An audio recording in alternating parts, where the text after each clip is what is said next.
আরে দাদা, আপনার 5 মিনিট পাওয়া যাবে? না দাদা, 5 মিনিট পাওয়া যাবে না। কেন? আরে 5 মিনিটে তো আমার জোগালির কাজ শেষ হয়ে যাবে। দেখো, তোমার লাভের জন্যই বলছি। আচ্ছা বলো। তুমি যদি আমাদের কোম্পানিতে জয়েন হও তাহলে তুমি 1 মাসের মধ্যে BMW গাড়ি পেয়ে যাবে। আরে এটা তো ভালো সিস্টেম, তাহলে রোজ BMW তে জুগালি দিতে আসতে পারবো। আরে তাহলে তোমার জোগালি কাজ করারই কি দরকার? আরে জুগালি না করলে আমার বাড়ির খরচা কি তোর দাদু চালাবে নাকি? আরে আমার কথার মানে হচ্ছে তুমি নিজে মাসে লাখ টাকা করে ইনকাম করতে পারবে। আচ্ছা, কি করতে হবে আমাকে তাহলে? করতে কিছুই হবে না, শুধু কোম্পানিতে 3টে লোক ঢোকাতে হবে। তুমি ঢুকিয়ে দিয়েছো? হ্যাঁ, আমি ঢুকিয়েছি। তাহলে আমারটাও ঢুকিয়ে দে। আমি কেন ঢুকাবো? তাহলে নিজের টাকা না ঢুকিয়েছিস? আরে সেটা তো আমি নিজের জন্য ঢুকিয়েছি। আরে তাহলে আমার জন্যও ঢোকা। আরে আমার বাপ, তুই কোম্পানিতে জয়েন হতে চাস কি চাস না? হ্যাঁ, হতে চাই তো। তোকে শুধু 3টে লোক জোগাড় করতে হবে। হ্যাঁ, জোগাড় করে নেবো। আচ্ছা তাহলে বল, কে কে ঢুকবে তাদের নাম বল।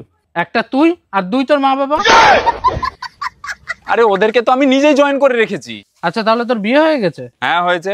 তাহলে তো তোর শালিও আছে। হ্যাঁ, 3টে আছে। তাহলে তো 3টে শালিকে আমার জন্য তোদের কোম্পানিতে যুক্ত করে দে। আরে আমি কেন আমার শালিদের যুক্ত করতে যাব? তুই শালা তো শালাদের যুক্ত কর। আরে ভাই, আমার তো এখনো বিয়ে হয়নি, শালা কোথার থেকে আসবে? তাহলে তুই বিয়ে করে নে। তাহলে তো শালির সাথে আমার বিয়ে দিয়ে দে।